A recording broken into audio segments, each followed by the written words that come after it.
राधे राधे दोस्तों।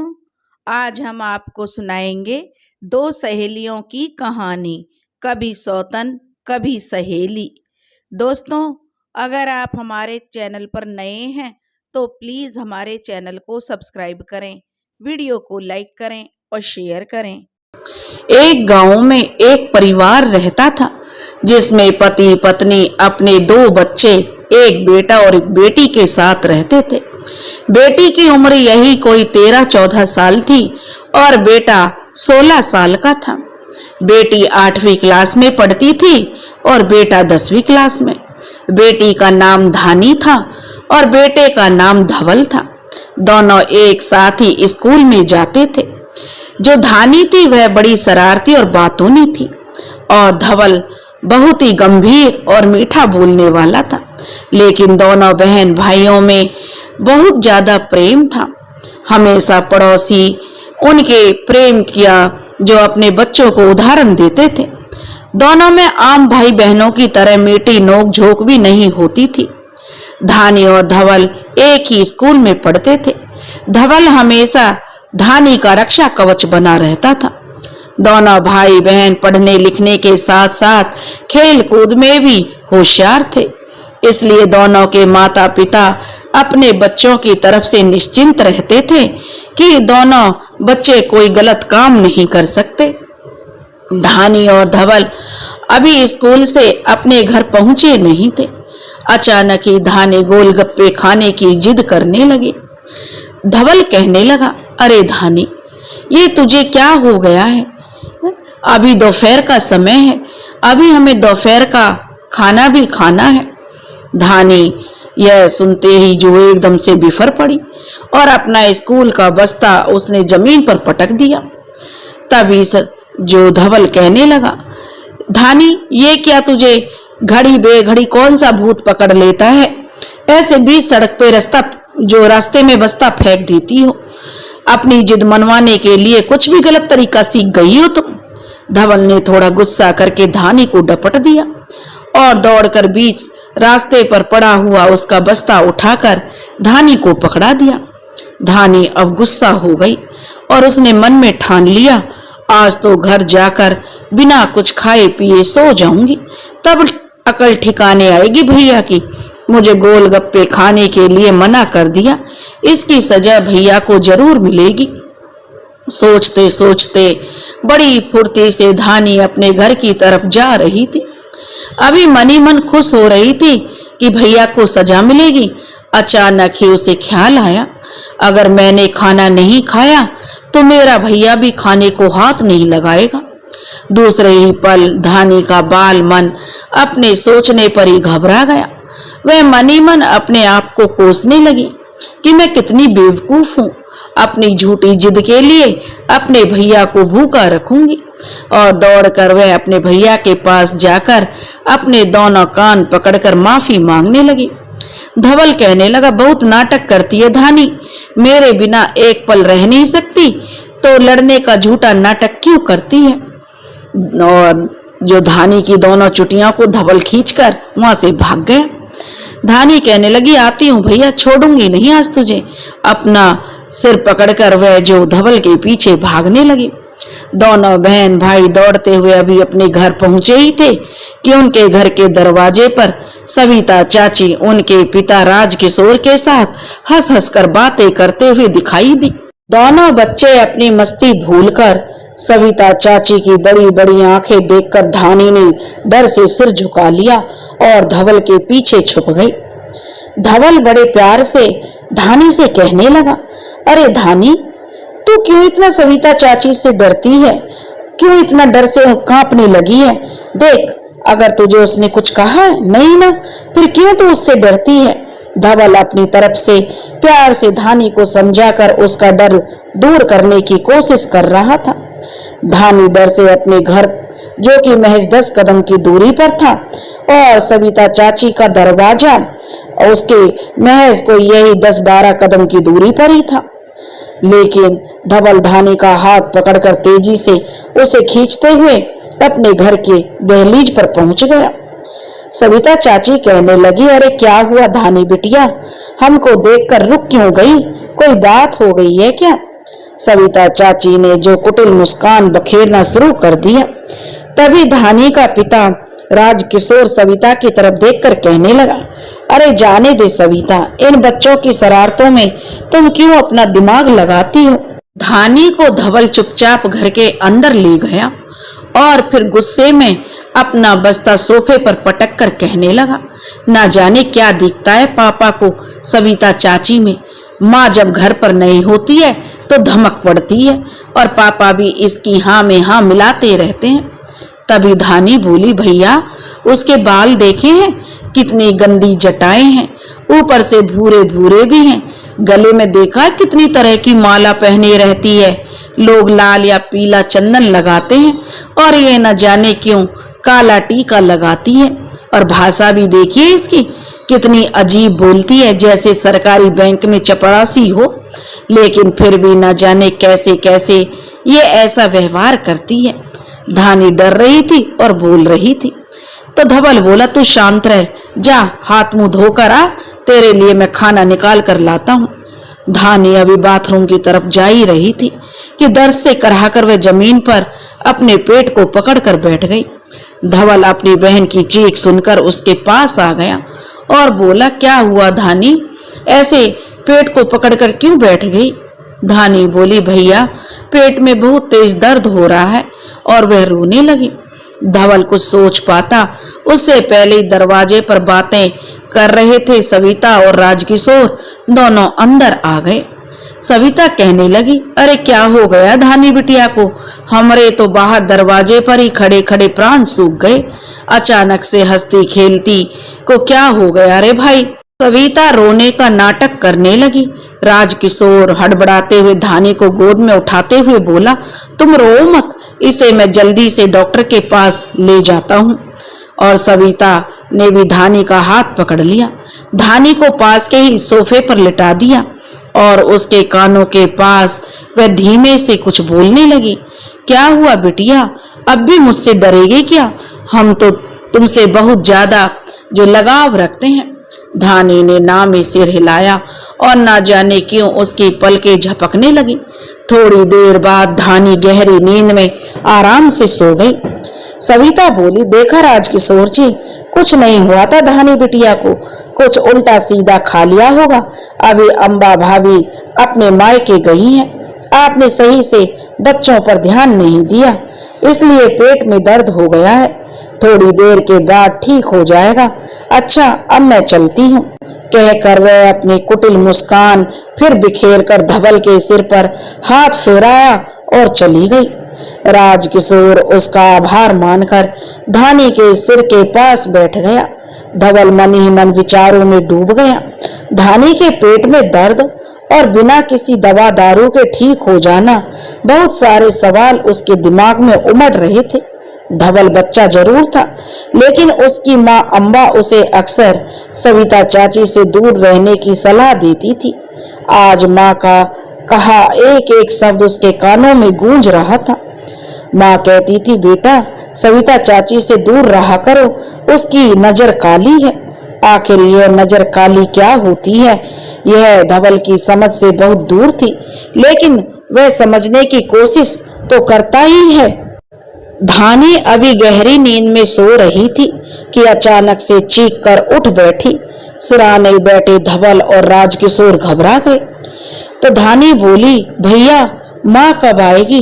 माँ को बुला लाओ, मेरे पेट में फिर से जोरों से ऐठन हो रही है। और धानी अपना पेट पकड़कर जोर जोर से रोने लगी। राजकिशोर ने बिना कुछ सोचे समझे धानी को उठाया और अस्पताल की तरफ भागे। धवल भी उनके पीछे पीछे अपने घर की गाड़ी की चाबी लेकर भागा। अभी राजकिशोर गाड़ी के पास पहुंचा ही था, उसे चाबी की याद आई।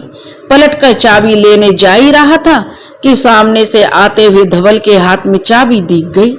उसने झट से चाबी लेकर कार का दरवाजा खोला और लेकिन यह क्या, जो कार का दरवाजा था वह खुल ही नहीं रहा।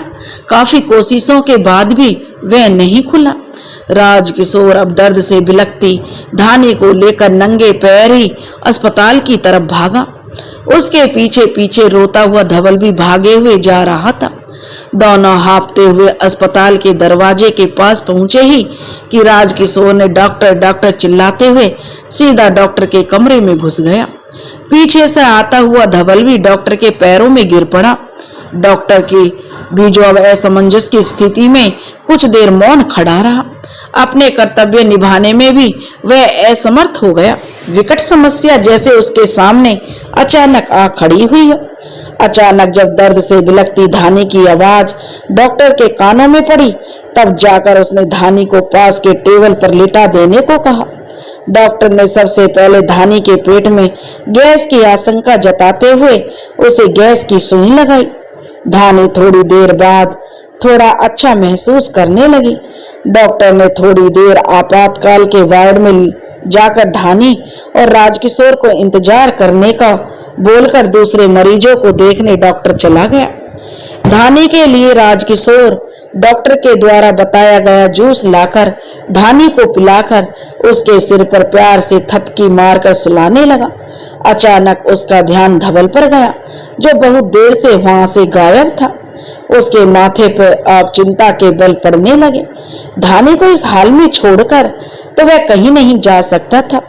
कैसी मुसीबत ने उसे आ घेरा था। अम्बा भी यहाँ नहीं है। अपने ख्यालों में मगन अपनी किस्मत को कोस रहा था राजकिशोर। पापा, तभी धानी बोली, माँ कब तक आएगी? तभी जो एकदम से धवल अपने हाथ में फोन लेकर अपने पापा से बोला, पापा माँ कल सुबह तक पहुंच जाएगी। धवल धानी के हाथ को पकड़कर खड़ा हो गया और बोला, पापा मैंने माँ के पास फोन कर दिया है। राजकिशोर बोले, अच्छा किया धवल जो तूने अम्बा को बुला लिया, वरना मैं अकेला परेशान हो जाता। धवल आराम से अपने पापा के पास बैठा ही था कि धानी फिर से दर्द से करहाने लगी। राजकिशोर और धवल दोनों बेचैन होकर डॉक्टर को आवाज लगाने लगे। डॉक्टर भागकर आए और धानी का परीक्षण करने लगे। धानी को तुरंत अल्ट्रासाउंड के लिए ले जाया गया, लेकिन उसकी रिपोर्ट में कुछ भी पता नहीं चला। आखिर धानी को क्या समस्या हो रही थी। धानी का दर्द बढ़ता जा रहा था। डॉक्टर अपनी तरफ से सब करके हार चुके थे। अस्पताल में मौजूद सभी डॉक्टरों के होश उड़े हुए थे। धानी का केस किसी की समझ में नहीं आ रहा था। राजकिशोर थक कर बैठ चुका था। उसके हाथ मजबूरी में बंध गए थे। खुद को लाचार और बेबस पिता समझकर वह हार मान चुका था। अब उसका दिमाग यही सोच रहा था, कल अम्बा को वह क्या जवाब देगा कि उसकी लाडली का वह सही से ख्याल नहीं रख पाया। धवल मन ही मन सोच रहा था और भगवान से प्रार्थना करने लगा कि भगवान के घर जो बार बार वह अपने सर पटक रहा था कि भगवान मेरे जो बहन को ठीक कर दो, मुझसे उसकी हालत देखी नहीं जा रही। उसकी हालत देखकर धानी की अस्पताल में मौजूद सभी व्यक्तियों को जो भावुक हो गए थे, सबको उसका दर्द जो उनके हृदय को द्रवित कर गया था। अचानक ही अस्पताल में काम कर रहे वार्ड बॉय ने जो राजकिशोर के पास आया और राजकिशोर के कान में उसने कुछ कहा। राजकिशोर बोला, मैं नहीं मानता ये बातें, ये दकियानूसी और अंधविश्वास को बढ़ावा देती हैं। वह बोला, आप सोच लो भाई साहब, मेरे बेटे के साथ जो हुआ उसके बाद मैं इन चीजों पर विश्वास न करने की वजह ही नहीं बची है। मेरे बेटे का शरीर अचानक से लाल हो गया और मेरा छोटा सा बच्चा दर्द से करहाने लगा। 1000 बार डॉक्टर के चक्कर लगाए, लेकिन कुछ खास असर नहीं हुआ। सब तरफ से हार कर अपनी गली के मोड़ पर काली माता मंदिर में जाकर माँ के आगे रोने लगा था मैं। मेरे आंसुओं को देखकर मंदिर के पुजारी बाबा ने जो मेरे रोने की वजह पूछी, तो मैंने अपनी बेबसी पुजारी बाबा को बताई। तो बाबा ने जोरों से माँ का जयकारा लगाया, जय हो मैया काली, तेरे दर से ना जाए कोई खाली, बुरी शक्तियों से अपने भक्तों की सदा तू करती है रखवाली। इतना सुनते ही मेरे हृदय में विश्वास की एक लो जल उठी और मैं बाबा के पास तुरंत अपने बेटे को लेकर गया। बाबा ने मैया के चरणों में बेटे को सुला दिया। वहां पड़ी गंगा जल से कुछ मंत्रोच्चार करने के बाद अचेत जो कई दिनों से मेरा बेटा जो अचेत पड़े हुआ था, मेरे बेटे ने आंखें खोली। मेरी बुझती सांसों ने भी लौटना शुरू कर दिया था। थोड़ी देर बाद बाबा ने एक नारियल लेकर उसके घाव के पास ले जाकर घुमाया तो घाव से मवाद की जगह बालू निकलने लगा। मेरी और मेरी बीवी की आंखें फटी की फटी रह गई। हम दोनों काली मैया का जयकारा लगाने लगे।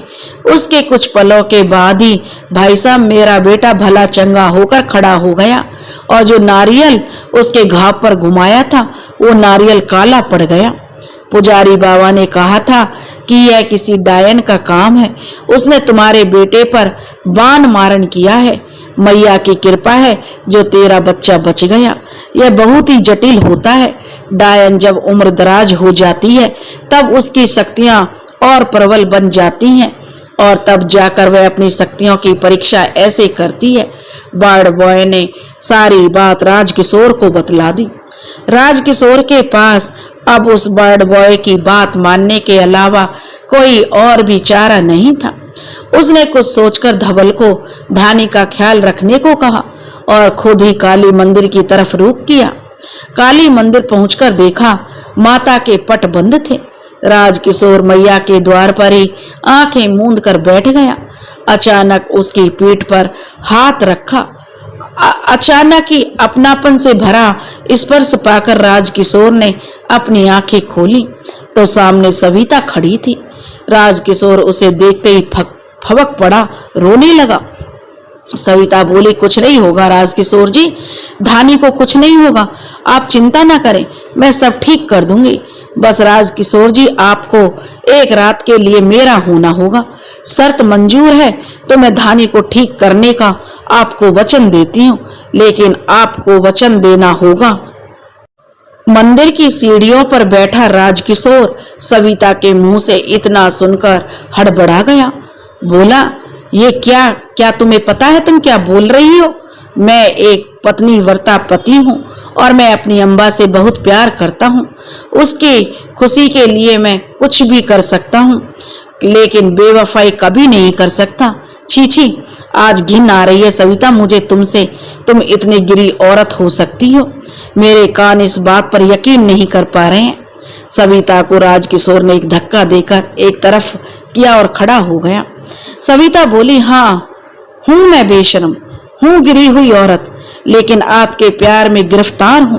गलत कहा हूं, भूल गए क्या आपका और मेरा रिश्ता क्या है? तुम और तुम्हारी बीवी ने मेरे साथ क्या किया है? आज जिस प्रेम की दुहाई देकर कि मुझे जो लोग डायन कह रहे हैं, असल में तुम दैया हो। तुम वो गिरे हुए इंसान हो जो मेरे और अम्बा की सच्ची दोस्ती को निगल गया। आज मुझे डायन कह रहे हो? अरे मेरे पास अपना कहने के लिए सिर्फ अम्बा ही तो थी। शायद तुम सच्चा प्रेम तुम जानते ही नहीं हो कि क्या होता है। मेरे रोम रोम से पूछो, आपकी हर आहट पहचानता है। मैं अपने सर से लाज का घूंघट उतार कर फेंक दिया है मैंने आपके चरणों में अपने प्रेम की दुहाई दे रही हूं मैं, फिर भी आप मुझे दुत्कार रहे हैं। प्रेम की अलग रंग रूप और परिभाषा होती है। आप लाख मुझे बदचलन और बेहा कह लो, मैं प्रेम की योगन बनकर आपके चरणों में पड़ी रहूंगी। देखिए राजकिशोर जी, प्रेम निश्चल होता है, मन को हमेशा भिगोता है। अच्छे बुरे का मोल नहीं, सच झूठ की तराजू में तोलता न जाता है। ना कोई दोषी ना कोई बैरी होता है। इस तरीके से सविता के मुंह से प्रेम गीत निकलने लगे। राजकिशोर की देह को धधकती सी ज्वाला सी लग रही थी। उसके कानों में जैसे किसी ने गरम गरम लाख को पिघला कर डाल दिया हो। अचानक से राजकिशोर उठा और गुस्से में सविता को फटकार कर चुप करवा दिया और बोला, देख सविता, मैं कोई खिलौना नहीं हूँ जिसमें चाबी भरते ही हंसकर और गाकर तेरा मन बहलाऊंगा। तुम अपने घर जाओ, मुझे अपनी बच्ची की जान बचाने के लिए पुजारी बाबा के पास जाना है। सविता थोड़ी देर खामोश खड़ी रही। थोड़ी देर के लिए खामोशी पसर गई। फिर हिम्मत करके राजकिशोर ने सविता को समझाने की कोशिश करने लगा। राजकिशोर बोला, देखो सविता, बहुत सालों पहले मेरे और तुम्हारे बीच जो भी हुआ उसका जिम्मेदार मैं ही हूँ। अपनी गलती मैं मानता हूँ और अपने दोनों हाथ वह सविता के सामने फैलाकर घुटनों के बल बैठ गया। वह हंसने लगी।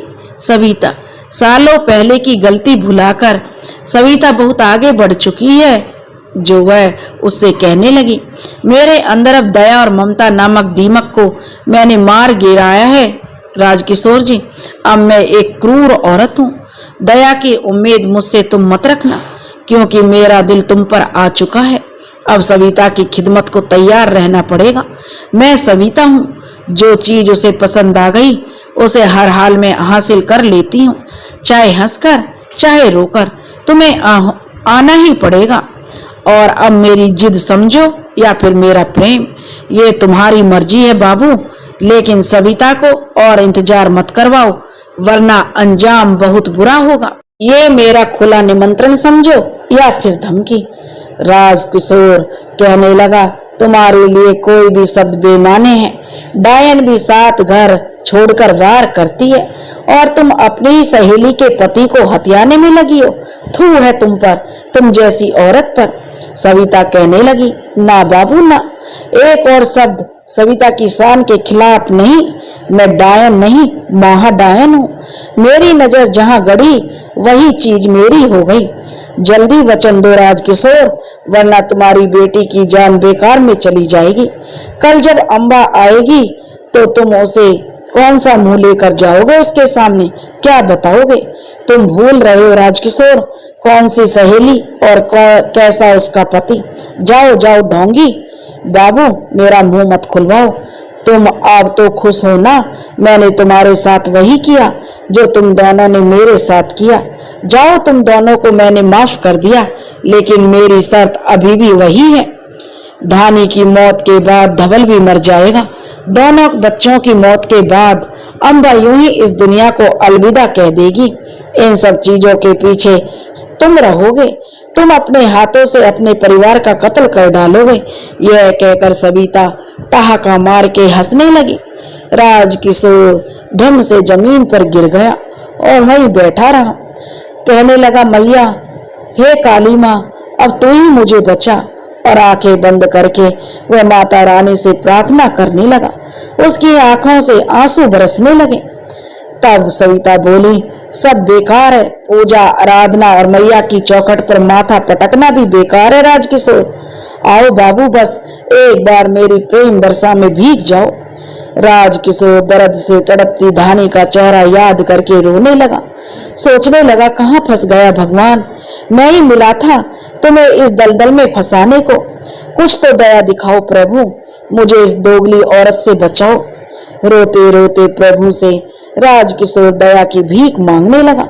सविता बोली, जल्दी करो, वरना मैं चलती हूँ। खुद ही बचा लेना अपनी बेटी को राजकिशोर। मैं अब चलती हूँ, मेरे पास फालतू समय नहीं है। गुस्से में वह अपना जो पैर पटकती हुई अपने घर की तरफ जाने लगी। तभी राजकिशोर बोला, ठहर जाओ सविता, मैं तुम्हारी बात मानने को तैयार हूँ।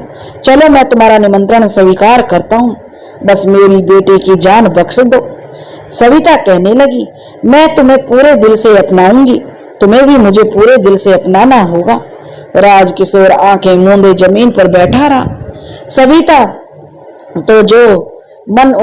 का मन तो जो मन मयूर की तरह नाचने लगा। उसकी जटाओं में हवा भरने लगी। उसकी आंखें लाल हो गईं। अचानक से सविता बहुत ही विशाल नारी का रूप लेकर बहुत ही भयानक लग रही थी। कोई भी साधारण व्यक्ति उसका यह रूप देखकर डर जाता। थोड़ी देर नृत्य कर वह अपनी खुशी का इजहार करके सविता अचानक एक अति सुंदर नारी का भेष लेकर राजकिशोर के सामने खड़ी हो गई। राजकिशोर जी, कहने लगी सविता, अपनी आंखें खोलिए। आज देखिए, आपके सामने स्वर्ग की अप्सरा प्रेम निवेदन लेकर खड़ी है। राजकिशोर ने आंखें खोली तो उसके सामने लाल गोटेदार साड़ी में कानों में बड़े बड़े कुंडल पहने जो सविता मुस्कुरा रही थी। उसकी आंखों में कामुकता साफ झलक रही थी। राजकिशोर कुछ सोच पाता उससे पहले ही सविता ने उसे अपने बाहों में भर लिया।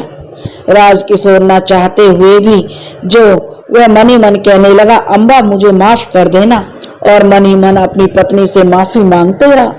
थोड़ी देर बाद खामोशी को तोड़ते हुए वह कहने लगा, मैं तुम्हें वचन देता हूँ सविता, लेकिन पहले तुम्हें मेरी बेटी को ठीक कर दो, मुझ पर थोड़ी दया दिखाओ। राजकिशोर सविता के आगे गिड़गिड़ाने लगा। सविता बोली, हाँ हाँ क्यों नहीं, चलो मैं अपनी तंत्र विद्या से धानी को अभी ठीक कर देती हूँ। धानी मेरी भी तो बेटी है, आपको प्रिय है जो चीज, वो चीज मुझे भी तो प्रिय है। हाँ चलो, राजकिशोर कहने लगा, चलो मेरे साथ अस्पताल चलो और अपनी तंत्र विद्या के चमत्कार से मेरी बेटी को अभी ठीक कर दो। राजकिशोर की आंखों में चमक बढ़ गई। सविता बोली, नहीं, आप धानी को लेकर काली मंदिर के पिछवाड़े बनी उस गुफा में आ जाना, देर मत करना। सविता मन ही मन मुस्कुराहट बखेर रही थी और अपनी झुलसी हुई काली घनेरी बालों को हवा में लहरा रही थी। अचानक से हवाएं तेज गति से चलने लगी। आसमान में बादलों ने चांद को अपने पीछे छिपा लिया। चारों ओर घुप अंधेरा छा गया। राजकिशोर इस अंधेरे को चीरते हुए अस्पताल की तरफ बढ़े जा रहा था। सविता आज मगन होकर नाचे जा रही थी। उसकी हंसी चारों दिशाओं को भयभीत करने के लिए काफी थी। सविता खुशी से झूमते नाचते जा रही थी। आज वह अपने आप बड़बड़ाने लगी, आज मैंने तंत्र विद्या में सर्वशक्तिशाली बनने की ओर प्रथम सीढ़ी हासिल कर ली है। हाँ, मैं डांकनी बनने जा रही हूँ, महाडाकिनी। मेरा रोम रोम हर्षा रहा है। आज के बाद इस पूरे गांव में मेरा राज होगा। मेरे भय से गांव का चप्पा चप्पा थर्रा उठेगा। सविता ने ठहाका लगाया और अपनी जटाओं को चारों ओर घुमाकर लहरा दिया। अचानक से रुक रुक कर वह जोर जोर से हंसने लगी। तेज गति से चलती हवा के कारण पेड़ों की पत्तियां भी भयानक रूप धारण कर रही थी। पेड़ों की पत्तियों से साए साए की आवाज वातावरण को बहुत ही डरावनी बनाने के लिए काफी थी। भूताहा बाबा के समक्ष प्रज्वलित अग्नि में सविता अपनी जटाएं नोच नोच कर डालने लगी। अपने प्रिय शक्तिशाली बाबा को प्रसन्न करने में उसने कोई कसर नहीं छोड़ना चाहती थी। वह हंसे जा रही थी, बेहताशा हंसे जा रही थी और कह रही थी, बाबा आज मेरी हर मनोकामना पूर्ण होगी। और अपने बालों को जोर जोर से झुलाकर हिलाकर हंसने लगी। सविता अभिभूता बाबा को प्रसन्न करने में लगी ही थी कि गुफा का द्वार खुला। सविता की डायन सखी चरनी थी, जो 2 बड़ी मसाल लेकर दरवाजे के अंदर प्रवेश किया। गुफा के चारों तरफ रोशनी फैल गई। सविता और चरनी भूता बाबा की प्रतिमा को प्रणाम करके नृत्य करने लगी।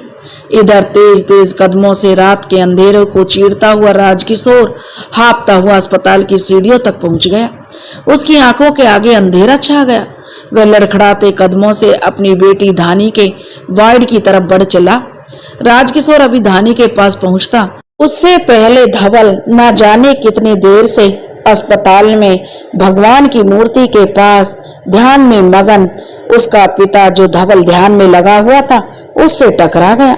राजकिशोर के टकराते ही धवल ने आंखें खोली और उसने अपने पिता को थाम लिया।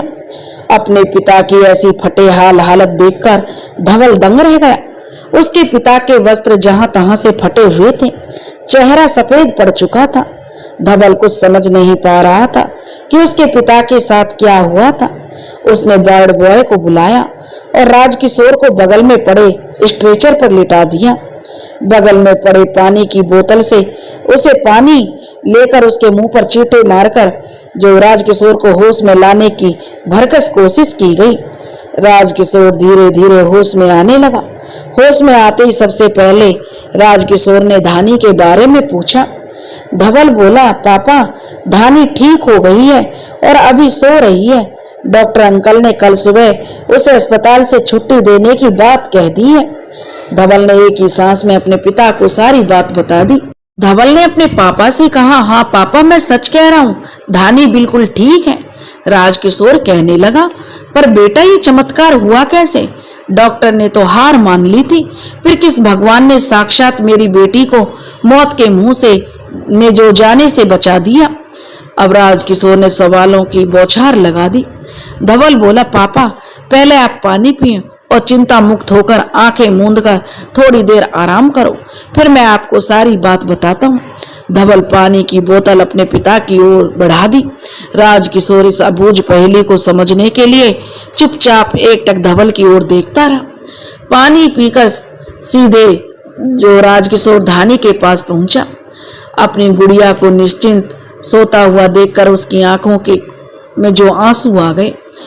पिछले कुछ घंटे उस पर क्या क्या सितम बीता था याद करके ही राजकिशोर रोने लगा। धवल उसके पीछे आकर खड़ा हो गया। अपने पुत्र को उसके पीछे खड़ा पाकर अब राजकिशोर की हिम्मत जवाब दे गई और राजकिशोर फूट फूट कर बालक की तरह रोने लगा। धवल बोला, क्या हुआ पापा? अब धानी बिल्कुल ठीक है और माँ भी कल सुबह अब आपके पास आ जाएगी, फिर तो हमारी सारी परेशानी खत्म। तो आपकी जली हुई रोटियां खाने से भी हमें छुट्टी मिल जाएगी पापा। धवल हंसते हुए अपने पापा की चिंता को कम करने की कोशिश करने लगा। धवल की बातें सुनकर राजकिशोर के चेहरे पर हल्की सी मुस्कान तैर गई। अम्बा के लौट आने की बात राजकिशोर को राहत देने वाली थी। अम्बा जरूर उस सविता के सातिर इरादों से राजकिशोर को बचा लेगी। यही मनी मन सोचकर राजकिशोर भगवान को धन्यवाद देने लगा। लेकिन धानी की तबीयत में सुधार, उसकी जिज्ञासा बढ़ रही थी। धवल ने ऐसा कौन सा चमत्कार किया अपने दिमाग में जो राजकिशोर घोड़े दौड़ा दौड़ा कर थक गया। उसके दिमाग की नसें फटने से पहले वह सच्चाई जानने को आतुर था। इसलिए वह दौड़कर अपने बेटे के पास पहुंचा और बोला, बेटा धवल, मुझे धानी के स्वस्थ होने के पीछे के चमत्कार के बारे में जानना है। धवल बोला, पापा तो आप जानना चाहते हैं? आप निश्चिंत होकर इस कुर्सी पर बैठ जाइए, मैं आपको सारी बात बताता हूँ। आपसे जब अंकल कानों में सब गुपचुप बातें कर रहे थे ना, जो वार्ड वाले अंकल हैं, मैं वहां खड़ा सारी बातें सुन रहा था। मैं काली मंदिर के पुजारी बाबा के बारे में बहुत कुछ पहले से सुन चुका हूँ। पुजारी बाबा मेरे दोस्त राहुल के पिताजी हैं। मैंने झट से उन्हें फोन लगाया। राहुल ने मुझे बताया कि पुजारी बाबा जो उसके पिताजी हैं शहर गए हुए हैं। मैं उस वक्त घबरा गया, मेरे शब्द ना जाने कहाँ गुम हो गए। तो मेरे दोस्त राहुल ने मेरी बेबसी समझ चुका था। फिर राहुल ने मुझे पुजारी बाबा का नंबर दिया कि कोई जरूरी काम है तो इस नंबर पर मेरे पिताजी को कॉल कर लेना। मैं राहुल को धन्यवाद करके राहुल के दिए नंबर पर मैंने कॉल किया। 2 बार पूरी घंटी जाने के बाद भी किसी ने कॉल नहीं पकड़ा तो मैं हिम्मत हार चुका था। आखिरी बार भगवान को याद करके मैंने फिर से कॉल लगाया। इस बार पुजारी बाबा ने फोन रिसीव किया। वह बोले, जय हो मैया की। पुजारी बाबा ने जैसे ही जयकारा लगाकर मुझसे पूछा, आप कौन बोल रहे हैं? अगर कोई जरूरी काम ना हो तो कल सुबह बात करिए, अभी हम शहर से गांव ही लौट रहे हैं। मैंने बिना सोचे ही झट बोल पड़ा, मैं पुजारी बाबा, मैं राहुल का दोस्त हूँ। मेरी बहन पेट दर्द की पीड़ा से बेचैन है, डॉक्टरों ने हाथ खड़े कर दिए। पुजारी बाबा ने मेरी बात सुनकर थोड़ी देर चुप होकर कुछ सोचकर बोले, बेटा तुम्हारे घर नवरात्रि होती है? अगर होती है तो जो घट स्थापना करके जो उपजाते हैं उसे अगर आपकी माताजी ने संभाल कर रखा है तो उसे जल्दी ले आओ और अपनी बहन को पानी में पीसकर 24 बार गायत्री महामंत्र बोलकर पिला दो। ओम भूर्भुवः गायत्री मंत्र उन्होंने मुझे पूरा बताया। मैंने कहा, जी पुजारी जी, और मुझे गायत्री महामंत्र आता था पापा, और मुझे पता है मेरे घर में जौ भी रखी हुई है और मैं उसे लेकर अभी तुरंत जो यह काम कर देता हूँ। पुजारी बाबा बोले, सुनो बेटा, इसके बाद तुम्हें एक और चीज का इंतजाम करके रखो, मैं बस 1 घंटे में सीधे तुम्हारे पास अस्पताल पहुंचता हूँ। मैंने कहा, जी पुजारी बाबा, आप जो भी बोलोगे मैं सारी सामग्री की व्यवस्था अभी कर लूंगा।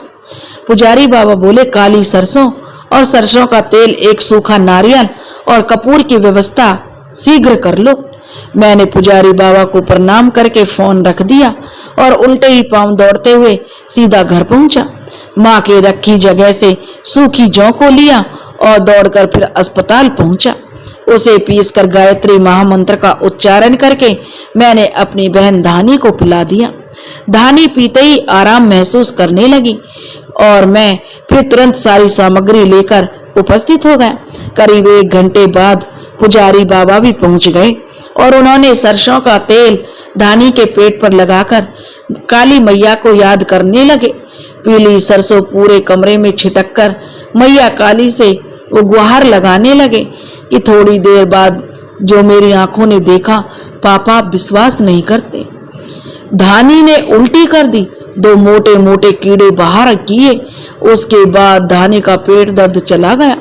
पुजारी बाबा ने कपूर को कमरे में जला दिया और एक बड़ा सा कपूर अभिमंत्रित करके मुझे दिया और उन्होंने मुझे कल सुबह अपने घर के चारों ओर जला देने को कहा।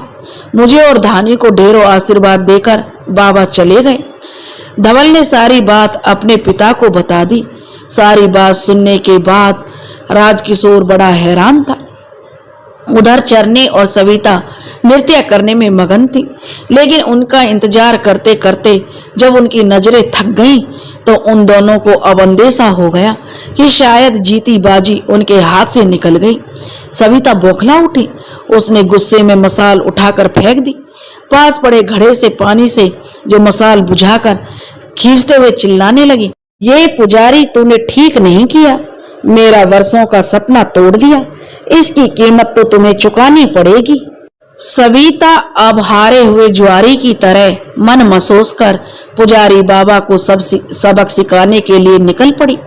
पुजारी बाबा आने वाले तूफान से पहले ही वाकिफ थे। उन्हें पता था आज डाकनी आएगी और मेरा खून पीना चाहेगी। आज उसका बना बनाया खेल खराब जो कर दिया है मैंने, भगवान की दया से मेरी सद्बुद्धि काम कर गई। मैंने अभिमंत्रित कपूर धवल को दे दिया है। अब ये डाकिनी उन तीनों का बाल भी बांका नहीं कर सकती, लेकिन मुझे इससे बचने के लिए डाकिनी सुरक्षा कवच पहनना जरूरी होगा। मन ही मन विचारते हुए पुजारी बाबा काली मैया के मंदिर में जाकर दिया जलाने का सोचा और अपने घर न जाकर सीधा काली मंदिर पहुंच गए और माँ की जोत के आगे जाकर धूनी लगाकर बैठ गए। पुजारी बाबा जो अभी ध्यान मगन होकर माँ काली की आराधना कर ही रहे थे कि बाहर किसी ने पुजारी बाबा को ललकारते हुए बुलाया। बाबा ने अपनी आंखें मूंदे बिना कोई जवाब दिए हुए अपनी पूजा आराधना जारी रखी। सविता हार कर अपने घर लौट आई, क्योंकि सुबह की किरणें अब उसके मंसूबे पर पानी फेर कर उसे चढ़ाने को आ गई थी। इधर सुबह की किरणें अस्पताल के दरवाजे पर भी आ चुकी थी। अस्पताल के प्राइवेट वार्ड में अपनी बच्ची धानी के सिराने सर लगाकर बैठे राजकिशोर और दूसरी ओर धानी का हाथ थामे धवल बैठा था। दोनों रात की कालिमा और भयावह दृश्य अभी भी उनकी आंखों के आगे तैर रहा था। जैसे ही अस्पताल की खिड़की से झांकती हुई सुबह की किरणें राजकिशोर की आंखों पर पड़ी, उसने डर से अपनी आंखें मूंद ली। अपनी आंखें नीचे वह सुबह के उजाले को अपनी आंखों को छूने भी नहीं देने को तैयार था। कल के तूफान को वह अपने अंदर समेटा घबराया सा बैठा था। पीछे से किसी ने उसकी पीठ पर बड़े ही प्यार से हाथ रखा। उसके मुंह से निकला अम्बा और अचेत होकर सीधे जमीन पर धड़ाम से गिरा। अम्बा लौट आई थी। राजकिशोर को इस अवस्था में देखकर अम्बा घबरा उठी। धवल और अम्बा दौड़कर राजकिशोर को संभालने के लिए बढ़े। अम्बा राजकिशोर का सिर अपनी गोद में लेकर धानी के पास पड़े जार में से पानी राजकिशोर के मुंह पर जो पानी के छींटे मारने लगी। तभी राजकिशोर को होश आया और वह अपने होठों पर अम्बा अम्बा जो कहने लगा। वह ना जाने क्या क्या बुदबुदाने लगा। फिर तो अम्बा कहने लगी, कोई नहीं है यहाँ, मैं आपके पास हूँ। राजकिशोर, आपको किसी से डरने की जरूरत नहीं है, मैं लौट आई हूँ। अम्बा ने राजकिशोर को विश्वास दिलाते हुए कहा। अम्बा थोड़ी देर यूं ही बैठी रही। जब राजकिशोर में कोई सुधार नहीं देखा तो अम्बा ने थोड़ी देर अपने मन में कुछ विचारने लगी। धवल जो अभी तक हिम्मत बांधे रखा था, पहले धानी अब पापा की ऐसी तबीयत उसके धैर्य को तोड़ने के लिए काफी था। अम्बा ने उसे हिम्मत रखने का इशारा किया और राजकिशोर के कानों में धीमे धीमे कुछ बुदबुदाने लगी। धीरे धीरे राजकिशोर की चेतना लौटने लगी। अम्बा के धीमे स्वर तेज हो गए और धवल को भी अब स्पष्ट सुनाई देने लगे। नासे रोग हरे सब पीरा, जपत निरंतर हनुमत वीरा। अब धवल की माँ के स्वर में स्वर मिलाकर जोर जोर से बोलने लगा था। लेकिन थोड़ी देर बाद राजकिशोर पहले की तरह सामान्य होकर उठ बैठा, लेकिन अम्बा पर नजर पड़ते ही वह रोने लगा। अम्बा उसे सीने से लगाए उसका संभल बनी। अम्बा जानती थी राजकिशोर के साथ कुछ तो गलत हुआ है, जो उसकी ऐसी दशा हो गई है। अम्बा ने प्यार से राजकिशोर के सिर को सहलाया और खुद को संभालिए कहकर, राजकिशोर जी मैं आ गई हूं ना, और गहरी सांस लेकर वह चुप हो गई। सबिया डायन है अम्बा, राजकिशोर चीख पड़ा। सविता डायन है अम्बा, वह राजकिशोर जोर जोर से कहने लगा। क्या? अम्बा आश्चर्य से राजकिशोर को देखने लगी। राजकिशोर पिछली अंधेरी रात की सारी बातें एक एक करके उसने अम्बा को बता दी।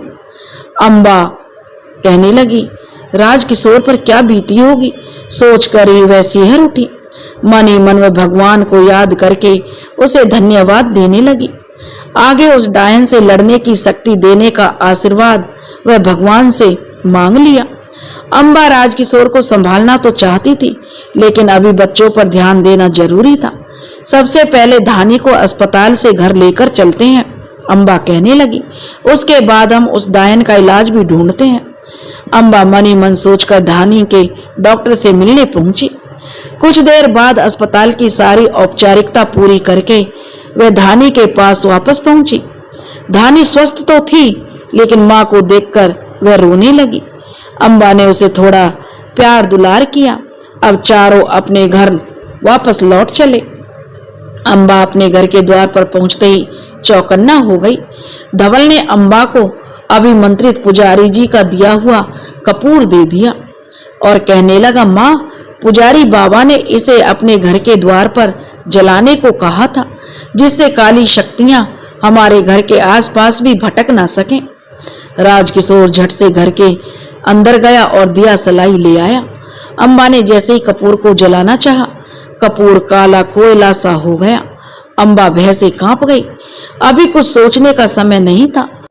अभी घर में से पांव बाहर रखना खतरे से खाली नहीं था, लेकिन अम्बा डरने वालों में से नहीं थी। डायन के आगे जो हार मानकर अपने परिवार के सुख में वह आग नहीं लगा सकती थी। अभी अपने विचारों में खोई हुई अम्बा सोच ही रही थी कि अचानक एक बड़ा सा बिलाड़ आ धमका। जोर जोर से म्याऊं की डरावनी आवाज निकालने लगा। धवल और धानी दोनों अपनी मां से लिपट गए। राजकिशोर अम्बा का हाथ थामे कुछ सोचता, उससे पहले ही बिलाव द्वार पर कुंडली मारकर बैठ गया और अपनी खा जाने वाली गुर्रीली आंखों से डरे सहमे चारों पर नजर गढ़ाकर घूरने लगा। अपनी मुसीबत का हल खुद निकालना बेहतर है, अम्बा मनी मन निश्चय कर चुकी थी। ये डायन तो बड़ी दोगली किस्म की होती है। जिस घर में नजर गढ़ा देती है, वहां अपना डेरा जमाकर उसका सुख चैन सब छीन लेती है। इनमें रूप बदलने की अद्भुत कला होती है। राजकिशोर ने डरते डरते अम्बा से कहा, दिन के उजाले में भगवान का वास होता है। उजाले में कोई काली शक्ति हमारा कुछ नहीं बिगाड़ सकती। अम्बा कहने लगी, चलो मैया के दरबार में, मैया फैसला करेगी। जय हो काली मैया की। अम्बा ने मैया का जयकारा लगाया और काली मंदिर की तरफ जाने को मुड़ी, पर कुछ सोचकर अपने घर के दरवाजे पर बैठे बिलाव को ललकारते हुए बोली, अपनी जान की सलामती चाहती है तो तू अभी इस द्वार से दूर चली जा, वरना तेरा अंजाम बहुत बुरा होगा। बिलाव ने अपने दोनों पंजे आगे किए और राजकिशोर की ओर झपट्टा मारा। अम्बा फुर्ती से गायत्री मंत्र का ऊंचे स्वर में उच्चारण करते हुए राजकिशोर के आगे आकर खड़ी हो गई। बिलाव के पंजे से हल्की सी खरोंच आई और बिलाव न जाने कौन सी दैवीय शक्ति देखकर अपनी जान बचाकर भाग खड़ा हुआ। अम्बा जाती कहाँ है, कहने लगी, दोगली, दोस्त के पीठ में छुरा भोंककर दुम दबाकर भाग रही है। आ टकरा मुझसे। मैं तेरे पास तंत्र विद्या है तो मेरे पास सच्चाई की ताकत है। काली शक्तियां कितनी भी ताकतवर क्यों न हो, वह भगवान के आगे छीन है। इतना सुनते बिलाव की जगह बौखलाई सी सविता खड़ी हो गई।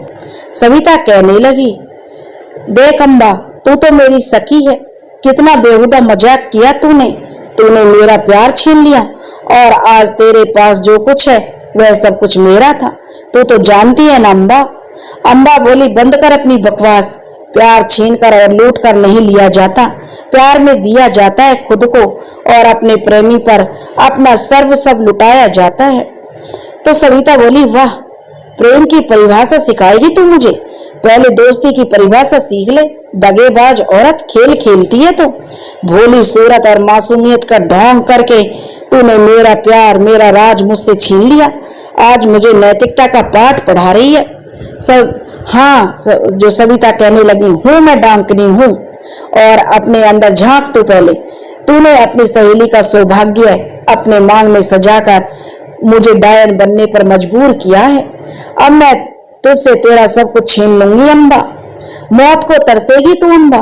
याद रखना, तेरी ये बात मैं तुझे ऐसी सजा दूंगी, आने वाली पीढ़ी इस दोगली का इंतकाम याद करके थर्रा उठेगी। सविता आग उगलते हुए अम्बा को भविष्य के लिए उसने चेता दिया। अम्बा कहने लगी, मैं उस बात के लिए तुझसे कितनी बार माफी मांग चुकी हूँ सविता। मैं भी अपने दिल के आगे मजबूर थी। सुन, तुझे हमारी दोस्ती के अच्छे पलों का वास्ता है। तू मुझे माफ कर दे सविता और जीने दे मुझे मेरी जिंदगी। अम्बा दोनों हाथ जोड़कर सविता के सामने रोने लगी। सविता बोली, अम्बा, तुझे मेरी दुनिया उजाड़ कर क्या मिला? और सविता इतना बोलकर धीमे धीमे अपने ख्यालों में मगन अम्बा के घर से निकल गई और चुपचाप सड़क के बीचों बीच अपनी सुध-बुध खोए चली जा रही थी। उसके कानों में अम्बा की हंसी, उसका सविता का कहकाल लगाती बेपरवाह हंसी सविता के कानों में गूंजने लगी। सविता अपनी सुध-बुध खोए चले जा रही थी। सविता की कमजोर ही अम्बा थी। उसके आंसू आज भी क्यों मुझे हमेशा कमजोर बना देते हैं। हाँ, मैं डायन हूँ। मेरे अंदर भावना नामक कोई चीज नहीं है। मेरे अंदर की सारी भावनाएं मरकर ही तो मैं डाकनी बनी हूँ। अपने सुहाग की बलि देकर मैं डाकनी बनी। हाँ, मैं डायन हूँ। मेरे जिंदगी का एक ही मकसद है, अम्बा के जीवन से सारी खुशियां छीन लेना। सविता अपनी जटाओं को पकड़कर गोल गोल घुमाकर बड़ा सा जूड़ा बनाकर चारों ओर अपनी लाल लाल बड़ी आंखों से घूरने लगी। अचानक से तेजी से सविता आती जाती गाड़ियों के बीच बड़ी तेजी से चलने लगी। चलते चलते वह अतीत के गलियारे में अपने आप गोता लगाने लगी। उसकी यादें ताजी हो गई। उसकी सगी ही थी। इस स्वार्थी दुनिया में सब छल था। उसके लिए बिना स्मृति इंसान मृत समान है। स्मृति मुस्कान गम और इंतकाम का ज्वलंत उदाहरण था। उसके अभिशापित जीवन का ये सविता ऐसी तो नहीं थी। आज की सविता बीते कल की सिया थी। उसके सर पर बस एक दादी का साया था। बाकी सब नश्वर जगत में कहने के लिए सिर्फ अम्बा और उसका परिवार ही अपना था। दादी सुमन की दुलारी सिया को नाजों से पाला था दादी ने। उन्होंने सिया को किसी चीज के लिए कभी दबाव नहीं बनाया था। सिया स्वतंत्र ख्यालों की जो आजाद चिरैया की भांति थी। सिया अपने अतीत की यादों में चली गई। अम्बा और सिया दोनों सहेलियां थीं। सहेली क्या, सगी बहनों की तरह थी। 12वीं में जब अम्बा ने पूरे जिलों में टॉप किया था तो पागलों की तरह सिया ने पूरे गांव में मिठाई बांटी थी। अम्बा को MBBS की पढ़ाई करनी थी, सिया को मैनेजमेंट की। अम्बा MBBS में एडमिशन के प्रवेश परीक्षा की तैयारी करने लगी और सिया ने BBA में एडमिशन ले लिया। दोनों ने भरे मन से विदा किया था। सिया ने अम्बा को कहा था कि दोस्त कभी अलविदा ना कहना। अम्बा ने भी वादा किया था कि सिया, मैं तुझे छोड़कर कभी नहीं जाऊंगी। 1 साल का समय निकल गया पर अम्बा MBBS की प्रवेश परीक्षा पास नहीं कर पाई थी। अम्बा पर जुनून सवार था MBBS करने का। सिया फोन पर लगातार कहती थी, यार तू कुछ और कर ले, पापा बहुत गुस्सा हो जाएंगे। अम्बा कहती और थोड़ी निराश हो जाती। दूसरे साल भी जब अम्बा प्रवेश परीक्षा पास नहीं कर पाई तो सिया ने उसे फोन किया और कहा, अम्बा तू ठीक तो है ना? सिया ने हड़बड़ाते हुए पूछा था। तो अम्बा बोली, हाँ, मुझे क्या होना है, पापा मान गए हैं और मैं भी तेरे कॉलेज में प्रवेश लेने आ रही हूँ। अम्बा ने सिया को बताया था। सिया बोली, अच्छा, ये तो बहुत अच्छी बात है। मैंने अभी बहुत बुरा सपना देख लिया, सिया रोते हुए अम्बा से कह रही थी। तो अम्बा बोली, पागल, तुझे कभी भी मैं अलविदा नहीं कहूंगी। क्या हुआ जो मैं डॉक्टर नहीं बन पाई? सबकी बहुत उम्मीदें थी मुझसे, पर मैं वो उम्मीदें कभी पूरी नहीं कर पाई। अम्बा ने बड़े विश्वास के साथ कहा था, लेकिन वो उम्मीदें अब पूरी मैं कर सकती हूँ, कभी ना कभी तो करूंगी, देखना। एक दिन मेरी कामयाबी पर सिया तो फिर से पूरे गांव में मिठाई बांटेगी। सिया बोली, तो सही कह रही है अम्बा, तू मुझे कभी अलविदा नहीं कहेगी। और सिया ने फोन रख दिया था। सिया ने भगवान को धन्यवाद दिया और सोचने लगी थी कि अम्बा सही समय पर संभल गई। जिंदगी को बेहतरीन बनाने के लिए एक ही रास्ता नहीं है, बहुत सारे द्वार खुले हैं, बस हिम्मत होनी चाहिए, कुछ और कर लेंगे। जान है तो जहान है। सिया और अम्बा कॉलेज में सीनियर और जूनियर की जोड़ी बनकर कॉलेज में धूम मचाने लगी। धीरे धीरे दोनों की दोस्ती पूरे कॉलेज में मशहूर हो गई। अब सब कुछ ठीक चल रहा था। सिया का एक दिन कॉलेज प्लेसमेंट में जॉब लग गई। सिया और अम्बा एक बार फिर अलग हो गई। सिया के जॉब के बाद भी अम्बा के प्रति उसके प्रेम और व्यवहार नहीं बदला था। इधर सुमन दादी सिया का विवाह अपने मरने से पहले कर देना चाहती थी। सिया दादी के लिए जो उसे सिया को मनाना जो मुमकिन नहीं था, क्योंकि सिया शादी के लिए तैयार नहीं थी, लेकिन दादी की खुशी के लिए सिया ने हामी भर दी थी। कुछ दिनों बाद राजकिशोर का रिश्ता सिया के लिए आया था। इधर अम्बा की जॉब नहीं लगी थी। अम्बा भी सिया के पास रुकी हुई थी। राजकिशोर से मिलने अम्बा और सिया साथ पहुंची। राजकिशोर को सिया पहली नजर में पसंद आ गई थी। राजकिशोर एक बहुत बड़े घराने का इकलौता वारिस था। सिया और राजकिशोर की सगाई हो गई और शादी 4 महीने बाद होनी थी। इधर अम्बा और राजकिशोर सिया के पीठ पीछे अपना प्रेम प्रसंग शुरू कर दिया था। सुमन दादी ने सिया को आगाह करने की कोशिश की। सिया का अम्बा पर अटूट विश्वास था। एक बार दादी गुस्सा कर सकती थी, लेकिन उसकी दोस्त अम्बा गलत नहीं हो सकती थी। अब विवाह का दिन भी आ गया। सिया लाल सुर्ख जोड़े में सजी संवरी अपनी सहेली अम्बा का इंतजार कर रही थी। उसकी आंखों में इंतजार के साथ साथ अपने भावी पति के साथ आने वाली जिंदगी के हसीन ख्वाब बुन रही थी। ना बारात आई और ना ही उसकी सहेली अम्बा आई। सिया का मन घबरा रहा था। दादी ने राजकिशोर के घर फोन करके पता लगाया तो वहां तो दुल्हन के स्वागत की तैयारी चल रही थी। सुमन की दादी को बड़ा धक्का लगा। मेरी सिया दुल्हन बनी बारात का इंतजार कर रही है और वहां दुल्हन के स्वागत की तैयारी हो रही थी। सिया की आंखों के आगे भी अंधेरा छा गया। क्या हुआ था उसके साथ? राजकिशोर उसके साथ ऐसा कैसे कर सकता था? मेरे प्यार में या मुझ में कोई कमी थी तो राजकिशोर को बताना चाहिए था। और सिया बोली, मैं चुपचाप बैठने वालों में से नहीं हूँ। अगर कोई और पसंद थी तो मुझे बताना था। इस सरेआम मेरी बेइज्जती करके राजकिशोर को क्या मिला? अपने मन में सवालों की भारी गठरी लेकर सिया राजकिशोर के घर के दरवाजे पर पहुंच गई। राजकिशोर के माता पिता ने अपनी मजबूरी जता दी और दोनों उसके आगे हाथ जोड़कर माफी मांगने लगे। सिया ने उनके हाथ पकड़कर उन्हें ऐसा ना करने के लिए कहा और बोले, आपकी गलती तो है नहीं, राजकिशोर की भी गलती नहीं है। उसे मुझे अपने प्यार के बारे में बता दिया होता तो मैं खुशी खुशी उसके प्यार के लिए अपनी सगाई तोड़ देती। मेरी और मेरी दादी की समाज में कम से कम इतनी बदनामी तो नहीं होती। इतना कहते कहते सिया रो पड़ी थी। सिया राजकिशोर के माता पिता से बात ही कर रही थी तो कहने लगी, माफी किस बात की सिया, मैंने प्यार किया और मैंने शादी भी की। अब तुम बताओ, कोई गुनाह तो नहीं किया मैंने? राजकिशोर ने एक दम्भी पुरुष की तरह सिया के सामने बड़ी बेशर्मी से खड़ा होकर कहा था। सिया राजकिशोर को अवाक देखती रह गई।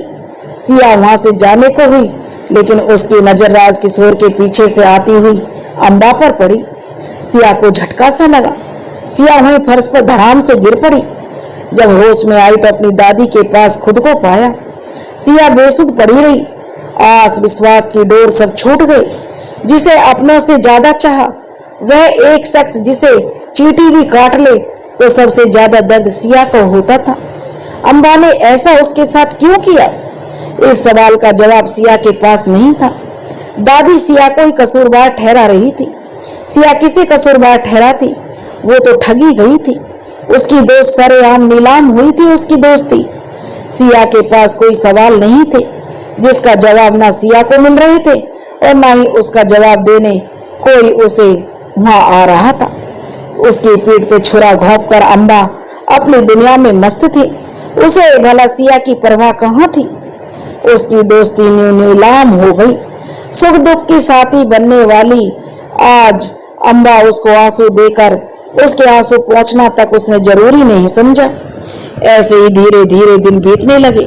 सिया इस दर्द से उबरने की कोशिश कर रही थी, लेकिन ये जालिम दुनिया गाए बेगाए उसे अम्बा और राजकिशोर का धोखा याद दिला ही देती थी। सिया की जिंदगी उस पर बोझ लगने लगी थी।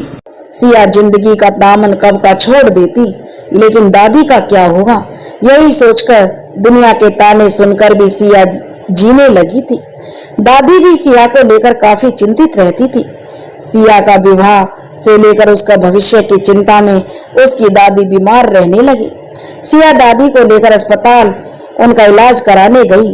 वहां अम्बा अचानक से सिया के सामने आ गई।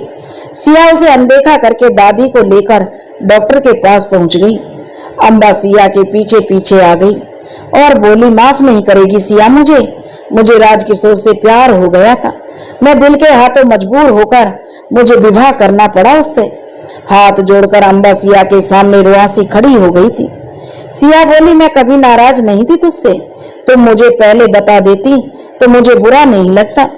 पगली, तेरी खुशी के लिए सबसे ज्यादा मायने रखती हूँ मैं तुझे इस दुनिया की सबसे ज्यादा प्यार करने वाली थी। फिर तुम मुझसे क्यों नहीं कह पाई तुम राजकिशोर से प्रेम करती हो? अम्मा, मुझे दुख इस बात का नहीं है मेरी शादी नहीं हो पाई, बल्कि मुझे दुख इस बात का है मेरी सबसे अच्छी सहेली ने मुझे धोखा दिया। मुझ पर विश्वास नहीं था तुझे? अरे उसे एक बार बोली तो होती मुझसे, मैं हंसते हंसते राज और तुम्हारी शादी करवा देती। यह कहकर सिया सिसकने लगी। अम्बा आगे बढ़कर माफी मांग कर सिया के गले लग गई। सिया जो आज तक घुटी हुई थी, अम्बा के गले लगकर फूट फूट कर रोने लगी। अब सब ठीक हो जाएगा, तू लौट आई है ना, और ना तेरी दोस्ती मेरी जिंदगी की सबसे बड़ी दौलत है अम्बा, इसकी बदौलत ही मैं दुनिया से जंग लड़ सकती हूँ। सिया रोते हुए बोल रही थी। अम्बा बोली, हाँ मैं लौट आई हूँ अपनी दोस्त की सोनी जिंदगी को संवारने, बेरंग सी जिंदगी में फिर से रंग भरने, कहकर दोनों सहेलियां मुस्कुरा उठी। कुछ दिनों दोनों मिलते जुलते रही। उसके बाद एक दिन जो अम्बा ने खुशखबरी सुनाई कि दोनों सहेलियों से सुनकर बहुत खुश हुई कि मैं अम्मा का परिवार भी खुशी से जो झूम उठा था, सब कुछ सही चल रहा था। अब जो सिया और अम्बा मंदिर जा रही थी, अम्बा मंदिर की सीढ़ियों से फिसल गई। सिया के तो पांवों के नीचे से जैसे जमीन खिसक गई। आनंद फानन में अम्बा को अस्पताल ले जाया गया। अम्बा का पूरा परिवार अस्पताल पहुंच गया। सिया रोई जा रही थी। थोड़ी देर बाद डॉक्टर ने आकर बताया, अम्बा के बच्चे को हम नहीं बचा पाए। इतना सुनते राजकिशोर सिया को कोसने लगा और कहने लगा कि यह सब तुम्हारी वजह से हुआ है, तुमने हमारी खुशियां निगल ली। और उसके माँ पिताजी ने राजकिशोर को संभाला था। राजकिशोर कह रहा, डायन है माँ, ये किस अशुभ घड़ी में इससे मेरा रिश्ता तय कर दिया था, मेरी जिंदगी में बदनुमा दाग बनकर आ गई थी। राजकिशोर ने सिया को धक्का दे दिया। सिया बिना कुछ बोले वहां से चली गई और फिर पलटकर भी उसने नहीं देखा। सिया के आत्मसम्मान पर चोट लगी थी। राजकिशोर वहीं नहीं रुका, सिया के खिलाफ उसने पुलिस कंप्लेन कर दी थी। सिया पर अम्बा और उसके होने वाले बच्चे को नुकसान पहुंचाने का आरोप लगाया। सिया कुछ ही देर में सलाखों के पीछे आ गई। सिया को दोबारा अम्बा के द्वारा ठगे जाने का एहसास हो चुका था। वह खुद में ही दुखी होकर मौन हो गई थी। वहीं उसकी मुलाकात चरनी से हुई, जो उसे तंत्र विद्या की खूबियों के बारे में बताने लगी। चरनी की बातों से जो सिया बहुत प्रभावित हो गई थी। चरनी ने सिया को अपना मोबाइल नंबर भी दिया और बोली, अगर तुम्हें तंत्र विद्या के बारे में और जानकारी चाहिए या जानने की इच्छा हो तो मुझे याद कर लेना बस। सुमन दादी ने उसकी जमानत करवा दी और सिया इस शहर से दूर ले गई। सिया की यहाँ इस शहर में काफी बदनामी हो चुकी थी। कोई भी अच्छे घर का लड़का सिया से शादी करने के लिए तैयार नहीं होता था। बहुत ढूंढने के बाद श्याम सिया से शादी करने के लिए राजी हो गया था। सिया का मन ना होते हुए भी सिया का विवाह श्याम से करवा दिया गया। श्याम एक अच्छा इंसान था, लेकिन श्याम में एक खराबी थी। उसे शराब की बहुत बुरी लत थी। शराब पीकर वह इंसान से हैवान बन जाता था। उसके बाद सिया पर वह जालिमों की तरह टूट पड़ता था। श्याम सरकारी बैंक में मैनेजर था। धीरे धीरे सिया का जीवन दुखों का पहाड़ बनता जा रहा था। श्याम तन मन से वह श्याम से प्यार करती, बदले में श्याम उसे बेइज्जती और रुसवाई देता था। एक दिन अचानक सिया और अम्बा फिर से टकरा गई। सिया ने आव देखा न ताव देखा और अम्बा को एक जोरदार तमाचा जड़ दिया। अम्बा ने आंखों में आंसू लाकर अपनी भूल स्वीकार कर ली। अम्बा ने जो कुछ सिया को बताया, उसके बाद तो उनके सिया के भरोसे की रही सही डोर भी टूट गई। सिया यह जानकर बहुत दुखी हुई जब अम्बा ने बताया कि ये जानबूझकर उसने और उसके पति राजकिशोर ने अपनी ससुराल वालों की नजरों में सिया को गिराने के लिए किया था, क्योंकि वो राजकिशोर और अम्बा की शादी से उसके ससुराल वाले राजी नहीं थे और हर वक्त उन्हें ताना देते थे। इसलिए अम्बा और राजकिशोर को यह सब कुछ करना पड़ा था। प्यार के लिए इतना जुनून, जो अपनी दोस्ती पर थोड़ी भी दया दिखाई होती। सिया कहने लगी, याद रखना अम्बा, मैं तुम्हें तुम्हारे राजकिशोर से छीन कर तुम्हारी जिंदगी में जो मेरी जिंदगी की कालिक है उसे पोत दूंगी। उस दिन सिया का दिल इंतकाम की अग्नि में झुलस गया और सिया और राजकिशोर को सबक सिखाने का विचार वह मन ही मन करने लगी थी। सिया को चरनी का दिया नंबर याद आया, लेकिन उसी वक्त सिया के जीवन में एक नन्हे मेहमान के आगमन की दस्तक दी। नन्हे मेहमान के आने की खुशी हद से ज्यादा थी। सिया सब कुछ भूलकर उसके आने वाले बच्चे के स्वागत की तैयारी करने लगी। शाम अब भी जस का तस था। उसके लिए सिया एक शरीर थी। 10वें महीने में सिया ने एक प्यारी सी बच्ची को जन्म दिया। सब ठीक चल रहा था। अचानक उसकी दादी चल बसी।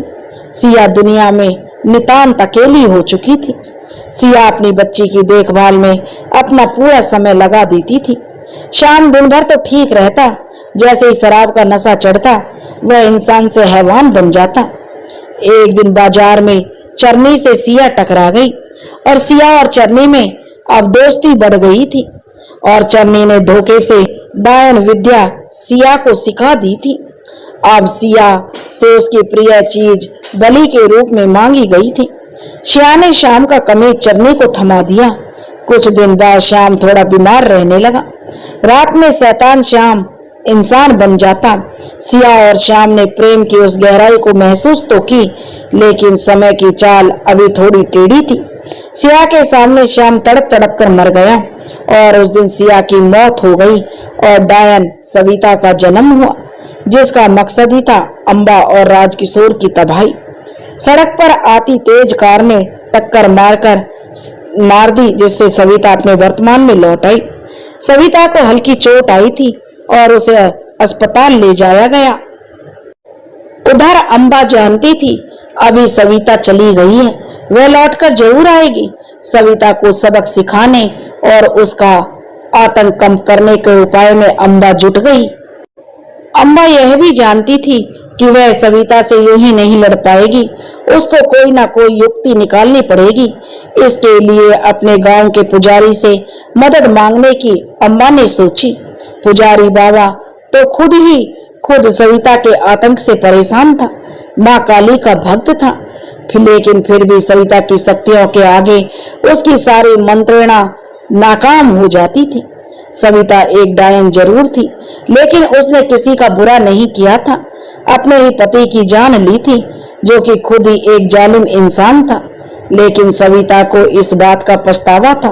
सबको पता चल गया था कि श्याम एक अच्छा इंसान है। जाते जाते श्याम ने उसकी जिंदगी खुशियों से भर दी थी। उसकी अमानत उसकी बेटी वर्षा भी तो उसकी अमानत थी, और यहीं आकर के पुजारी जी की सारी सिद्धि नाकाम हो जाती थी। लेकिन सविता प्रतिशोध की राह में, प्रतिशोध की ज्वाला में खुद ही जल रही थी। अम्बा अपना दर्द लेकर पुजारी बाबा के पास पहुंची। बाबा, अम्बा कहने लगी, हमें इस डायन के आतंक से आजाद कराओ। मुझे अबला नारी को ताकतवर डायन से छुटकारा दिलाओ बाबा। पुजारी जी कहने लगे, क्या कह रही हो आप? सविता एक डायन है, लेकिन मैंने उसे कभी तंत्र सिद्धि करते नहीं देखा है। मंदिर में आती है, वो पूजा आराधना सब करती है, वो डायन नहीं हो सकती। थोड़ी देर दोनों खामोश हो गए। पुजारी बाबा अपने मन में मंत्रणा करते हुए बोले, कोई काली शक्ति का साया हमारे गांव पर छाया हुआ है, ये मैंने महसूस किया है। लेकिन सविता है कि नहीं, ये मैं बिना किसी सबूत के किसी मासूम को बलि का बकरा नहीं बना सकता। मैं गांव के अच्छे भले के लिए जिम्मेदार इंसान हूँ। किसी औरत को बिना जाने में डायन बनाकर गांव की इज्जत नहीं मिटा सकता। गांव पर कालिक की तरह पुत जाएगी, और बात सही निकली तो इसका निवारण सारे गांव वालों की अनुमति से ही हमें करना होगा। पुजारी बाबा ने सविता को लेकर अपनी मनसा अम्बा से साफ कर दी थी। अम्बा अपना सा मुंह लेकर अपने घर लौट आई थी। अम्बा अभी अपने घर के दरवाजे पर ही पहुंची थी कि पहले से ही सविता के डर से डरा सहमा राजकिशोर अम्बा को देखकर कहने लगा, अम्बा, क्या कहा पुजारी बाबा ने? क्या वो हमारी मदद करेंगे? अम्बा बोली, नहीं करेंगे हमारी मदद। यह हमारे बुरे कर्मों का फल है कि सिया जैसी भली लड़की सविता डायन बन गई। अम्बा ने खुद को कोसते हुए कहा। राजकिशोर से झुकाए चुपचाप खड़ा रहा। अम्बा खींचते हुए कहने लगी, यह सब कुछ तो ठीक ही हो रहा है ना? सिया ने हमें माफ भी कर दिया था, फिर भी तुम्हें बच्चे मारने का ड्रामा करने की क्या जरूरत थी? राजकिशोर, सब ठीक था, तुमने उसे सलाखों के पीछे क्यों भेजा? पता है तुम्हें बुरी नहीं है, वो बहुत अच्छी है सिया। गांव में कोई उसे डायन नहीं मानता, बस हमसे प्रतिशोध लेना चाहती है। हमारे पास कोई रास्ता नहीं है, अब हम अपनी जान की परवाह नहीं कर रहे हैं। मुझे तो बस अपने बच्चों की जान की परवाह है। मैं ये क्यों भूल गई, बुरे काम का बुरा नतीजा ही होता है। बुरा जो मैंने बोया है वही तो मैं काट रही हूँ। भगवान की दया मंत्र कब तक काम आएंगी? एक ना एक दिन अपनी सिद्धियों से सविता हम सबको अपना शिकार बना ही लेगी। राजकिशोर बोला, अम्बा तुम्हारी बात सही है। हम अपने स्वार्थ में इतने अंधे हो गए थे कि हम उसे कमजोर समझने की भूल कर बैठे। उसके जीवन में जो बीता उसका हमें भान तक नहीं। इंसान को इतना भी स्वार्थी नहीं होना चाहिए। हमें अपनी जान तो बचानी ही होगी। हमने जिस प्यार को अपने प्यार के लिए उस मासूम के अरमानों की बलि चढ़ा दिया, भगवान हमें उसकी सजा देगा। लेकिन सिया की सजा के लिए मैं तैयार नहीं। मैं सिया से टकराऊंगा। गहरी सांस लेते हुए राजकिशोर ने कहा था। अम्बा चुपचाप उसकी बातें सुनकर चुप खड़ी अपने करने पर शर्मिंदगी महसूस कर रही थी। अम्बा जानती थी सिया एक नेक और बड़े दिल की लड़की है, लेकिन अगर वर्षा उसकी बेटी को अपने कब्जे में मैं कर लूं तो शायद सिया को वह नियंत्रित किया जा सकता है। अम्बा के मन में चल रहे विचार जो वह अपनी योजना पर कार्य करने के लिए सविता के घर की ओर चलने की सोचने लगी। माँ, तभी सविता, चाची के साथ इतना बुरा क्यों किया आपने? उन्हें इतना बुरा बना दिया, अब वो हमारी जान की दुश्मन बन गई है। जो धानी कहने लगी, याद है माँ, भैया जब हम पहली बार उनसे मिले थे, उन्होंने हमें मौसी पुकारने से मना किया था। याद करो भैया, उन्होंने कहा था ना? तो धवल बोला, हाँ याद है धानी, उन्होंने कहा था बेटा, मासी मतलब माँ जैसी, और माँ तुम्हारी माँ जैसी मैं बिल्कुल भी नहीं हूँ और बन भी नहीं सकती हूँ। अम्बा के आंसू बहने लगे थे, लेकिन अपने परिवार को उस दोगली डायन से बचाना ज्यादा जरूरी था। दोगली सविता थी या अम्बा? प्रश्न चिन्ह बनकर उनके सामने खड़ा हो गया था। और कितना खुद को कोसती। अब बस बहुत हो गया, अब ये जंग आसुरी शक्ति के खिलाफ मुझे लड़नी होगी। मन ही मन जो अम्बा निश्चय करके अपने घर से बाहर निकली, उससे पहले अपने दरवाजे पर गायत्री मंत्र उच्चारण करते हुए एक बड़ा सा स्वास्तिक उसने बना दिया।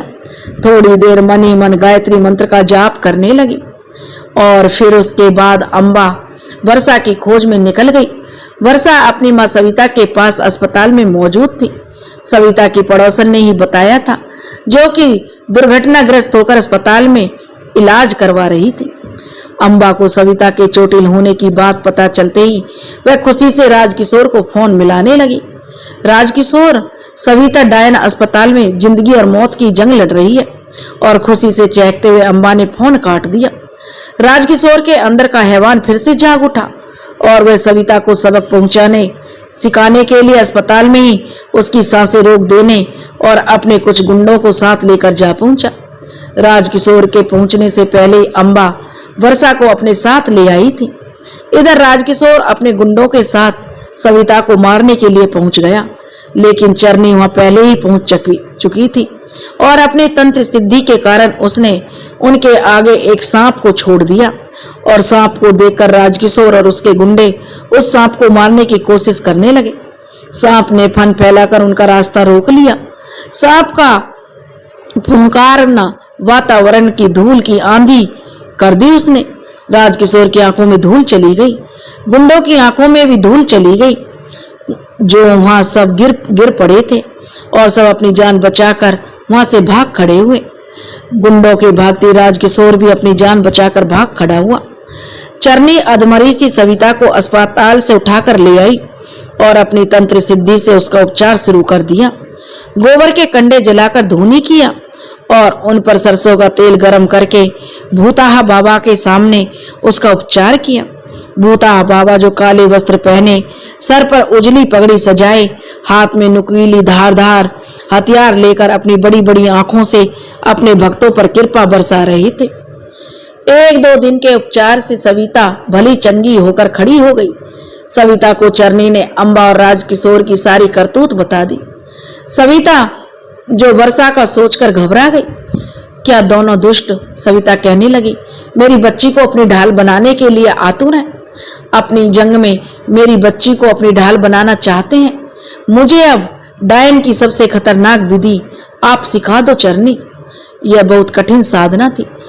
चरनी कहने लगी, सविता, तुम शायद ये सब सीख नहीं पाओगी। हो सकता है तुम्हारी जान डर के मारे ही चली जाए। तो सिया कहने लगी, मेरी बच्ची के बिना कौन सा मैं जीवित हूँ, मैं मृत के ही समान हूँ। मुझे मेरी बच्ची के लिए कुछ भी करना पड़ा मैं करूंगी। इस राजकिशोर और अम्बा को वो सजा दूंगी कि उसकी आने वाली 7 पुश्ते भी डायन से दुश्मनी करने की कोशिश नहीं कर सके। चरनी कहने लगी, सोच लो सविता, ये इतना आसान काम नहीं है। तुम अगर ये विद्या सीख लेती हो तो मैं और शक्तिशाली हो जाऊंगी। सिया भूता बाबा के सामने चरनी को अपना गुरु मानकर तंत्र सिद्धि करने लगी। फिर वह शामशानिक साधना 21 दिन का और विद्या करने लगी। शुरू में अगर उसका कोई बुरा करने का सोचता है तो उसे पहले सविता बीमार कर देती। उसे भविष्य की घटनाओं का भान होने लगा था। सिद्धि की साधना करते करते वह पूर्णतः ब्रह्मचर्य का भाव रखती थी। गुरु आज्ञा लेकर उत्तम मुहूर्त में वह साधना शुरू करती थी। अपने घर के पास शमशान का पहले चुनाव वह कर ली थी, जिससे प्रतिदिन बैठकर सविता जाप किया करती थी। शमशान में बैठने के लिए डर को अपने अंदर से वह निकाल चुकी थी। छुई मुई सी सिया एक निडर राक्षसी प्रवृत्ति की एक बलशाली औरत बन चुकी थी। मांस मदिरा का भी वह प्रतिदिन सेवन करने लगी थी। काले रंग के कंबल का आसन लगाकर बैठकर जाप करती। 4 दिनों तक लगातार निवस्त्र होकर लगातार साधना करने लगी। बकरी की चर्बी से उत्पन्न तेल को मानव खोपड़ी में रखकर दिया जलाकर आराधना करने लगी। गूगल की धुनी करती और जब साधना पूरी होती तो सुबह की बेला में भूता बाबा के सामने नृत्य करती। धीरे धीरे 21 दिन बीत गए। सविता ने सबसे पहले गांव के ही एक व्यक्ति के बकरे को अपने बस में कर लिया और उसे अपने पास शमशान में बुलाकर उसका भूता बाबा के सामने उसकी जो बलि चढ़ाई और उसके बाद उसका खून पी गई। सविता को चरनी के बहुत बहुत मुबारकबाद दिया और ठहाका लगाकर वो हंसने लगी। चरनी कहने लगी, आज सविता तूने साबित कर दिया, दिल में इच्छा हो तो मुश्किल से मुश्किल कार्य भी संभव किया जा सकता है। चारों दिशाएं अब तुम्हारे आगे सलामी करेंगी। सविता, तुमसे पूछकर ही मौसम भी करवट लेगा। सविता तो ये कठिन परीक्षा बस अपनी बेटी को वापस पाने के लिए दी थी। माँ तो माँ होती है, फिर क्या फर्क पड़ता है कि वो एक डायन हो। अब उस गांव में आए दिन जानवरों की मृत्यु की घटना होने लगी। कभी कभी तो जानवर लापता हो जाते थे। सब गांव के पुजारी बाबा के पास अपनी अपनी समस्या लेकर पहुंचे। बाबा खुद हैरान थे, ये क्या हो रहा है और क्यों हो रहा है। माँ काली के समक्ष अपनी समस्या को लेकर जो पुजारी बाबा पहुंचे। हे माँ, माँ की बड़ी बड़ी आंखों में बड़ी करुण दृष्टि याचना करके पुजारी बाबा ने कहा, हे माँ, हमें ये बुरी शक्तियों से बचाओ, दया करो माँ, हमारी प्रार्थना सुनो माँ, माँ काली का रक्षा करो माँ। कौन दुष्ट हमारी शांति भंग करना चाहता है, कुछ तो रास्ता दिखाओ माँ। वहीं पड़ी आम की लकड़ियों से पुजारी बाबा हवन की तैयारी शुरू कर दी। हवन सामग्री में तिल, कपूर और इलायची, लौंग, बतासे डालकर अग्नि में मंत्रोच्चारण करके डालने लगे। सारे गांव वाले हाथ जोड़े काली मैया की शरण में गुहार लगाने लगे। मैया के दरबार में सारे गांव वाले हाथ में हवन सामग्री लिए अग्नि में डालकर मैया की जय जयकार करने लगे। पुजारी बाबा हवन समाप्त करके जय मां काली का जयकारा लगाने लगे। सारे गांव वाले भी जयकारा लगाने लगे। पुजारी बाबा ने जलती अग्नि, जो अब भस्म हो चुकी थी, गरम गरम भस्म को विभूति का टीका लगाया और सारे गांव वालों को रक्षा कवच बनाकर अपने अपने घर के दरवाजे पर टांगने को कहा। यह उपाय आप सब करो, तब तक मैया के अवश्य ही हमें कोई रास्ता दिखाएगी। सविता किसी भी निर्दोष मनुष्य को नुकसान नहीं पहुंचाने का प्रण कर चुकी थी। उधर सविता एक की आखिरी बार अपनी बेटी वर्षा की वापसी का अनुरोध करने के लिए वह अम्बा और राजकिशोर के घर पहुंचे। राजकिशोर अपने दंभ में चोर सविता को चुनौती दे दिया कि मैं तुम्हारी बेटी को वापस नहीं करूंगा। तुमने जो मेरी धानी के साथ किया है, उसके बाद तुम जीवन भर अपनी बेटी से मिलने को तरसोगी। राजकिशोर ने दुत्कार कर सविता को भगा दिया। सविता बोली, मत भूल राजकिशोर, मैं पहले वाली सिया नहीं हूँ, मैं एक डायन हूँ और तुम मुझसे टकरा कर बड़ी भूल कर रहे हो। डायन बाद में हूँ मैं, पहले मैं एक माँ हूँ राजकिशोर। माँ की ताकत का अंदाजा तुझसे गिरे हुए इंसान को नहीं हो सकता। जिसने अपनी माँ की कोख को शर्मिंदा किया हो, उस इंसान को माँ की ताकत का क्या अंदाजा होगा। तुम्हारा अंत नजदीक आ चुका है राजकिशोर। मेरे पास खोने को कुछ नहीं है, तुम्हारे पास बची हैं चंद सांसें। सविता ने राजकिशोर को चेताया, लेकिन राजकिशोर को अपना दंभ छोड़कर कुछ याद नहीं था। वह सविता को कमजोर समझने की भूल कर बैठा था। सविता अम्बा के पास पहुंच नहीं पाई और ना ही अपनी बेटी वर्षा की एक झलक देख पाई। धवल और धानी अपनी माँ अम्बा और वर्षा को सविता चाची के पास वापस भेज देने को कहने लगे। तो अम्बा कहने लगी, बेटा, वर्षा ही हमारी रक्षा कवच है, यही हमारी सुरक्षा है, उस सविता से करेगी। गांठ बांध लो बच्चों तुम दोनों, वरना हम सबको वह जिंदा नहीं छोड़ेगी। तो धवल और धानी कहने लगे, माँ वर्षा उदास रहती है, उसे अपनी माँ से बहुत प्यार है, उसकी याद आती है, जाने दो माँ उसे, उसने हमारा क्या बिगाड़ा है। सविता चाची से हम माफी मांग लेंगे, हम बच्चों की बात वे जरूर सुनेगी। लेकिन अम्बा कोई बात सुनने को तैयार नहीं थी। दोनों बच्चे अपनी माँ को समझा रहे थे। इधर अमावस्या आने को थी।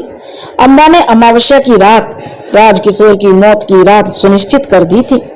अमावस्या के कुछ दिन पहले अम्बा सुंदर स्त्री का रूप धारण करके राजकिशोर पर डोरे डालने शुरू कर दिए। राजकिशोर उसके प्रेम पास में ऐसे बंधा कि उसके पास खिंचा चला आया। अमावस्या की काली अंधेरी रात राजकिशोर वासना से ग्रसित होकर उसके पास दौड़ता चला आया। सविता और राजकिशोर के साथ शारीरिक संबंध स्थापित कर उसका खून पी गई। सविता को प्रतिशोध की ज्वाला समाप्त हो गई। आज सविता फूट फूट कर रोई। अम्बा को उसने फोन करके सुबह अपने पति राजकिशोर की मृतदेह के बदले अपनी बेटी वर्षा को लेकर आने को कहा। अम्बा भी अपना दाव खेलती हुई गांव के लोगों और पुजारी बाबा के साथ शमशान पहुंची। शमशान के पास राजकिशोर का मृत शरीर पड़ा था। अम्बा रो रही थी। वह कहने लगी, अम्बा, अरे दोगली, तूने मेरा सुहाग उजाड़ डाला। तू गिरी हुई जलील औरत है। अम्बा की आंखों में खून के आंसू और प्रतिशोध की ज्वाला भड़क रही थी। सिया बोली, हाँ, तुम्हारा सौभाग्य तुम्हारी हर किसी को तो दे रहा था। वह तो तुम्हारा तो कभी था ही नहीं। वासना से ग्रसित होकर एक अंधा इंसान था। मैंने प्रेम के 2-4 शब्द बोले और मेरी सुंदरता पर मोहित हो गया। मेरे शरीर को पाने की ललक में काली अंधेरी रात में भी अपने बीवी बच्चों को छोड़कर मेरे पास भागा चला आया। तू किस प्रेम की बात कर रही है अम्बा? माना वह तुम्हारा सुहाग था। धोखा उसने मेरे साथ किया था। आज उसने तुम्हारे साथ भी धोखा ही किया। वह किसी का कुछ नहीं था अम्बा। तुमसे छिपकर ना जाने कितनी लड़कियों के साथ उसके संबंध थे। अम्बा कहने लगी, तुम झूठ बोल रही हो। तो सिया कहने लगी, तुम बेवकूफ स्त्रियां ऐसा कैसे सोच लेती हो? जो इंसान एक लड़की को धोखा दे सकता है वह दूसरी लड़की को धोखा नहीं देगा। चलो अम्बा, तुम्हारी मर्जी।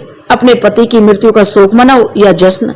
मेरा प्रतिशोध तो पूरा हुआ और मेरी बेटी मेरे हवाले कर दो, वरना तुम्हारे दोनों बच्चों को निगल जाऊंगी। अम्बा बोली, तुम मेरा कुछ नहीं बिगाड़ सकती। मैं आज अपना सुहाग खो दी हूं तो तुम आज अपनी सांसें गवाकर जाओगी। तुम्हारी बेटी अनाथ हो जाएगी। सविता को सोच समझकर जो समझ पाती इससे पहले गांव वालों की भीड़ उस पर हमला कर दी। सविता अपनी जान बचाकर भाग नहीं सकती थी। वर्षा को छोड़कर भी नहीं जा सकती थी।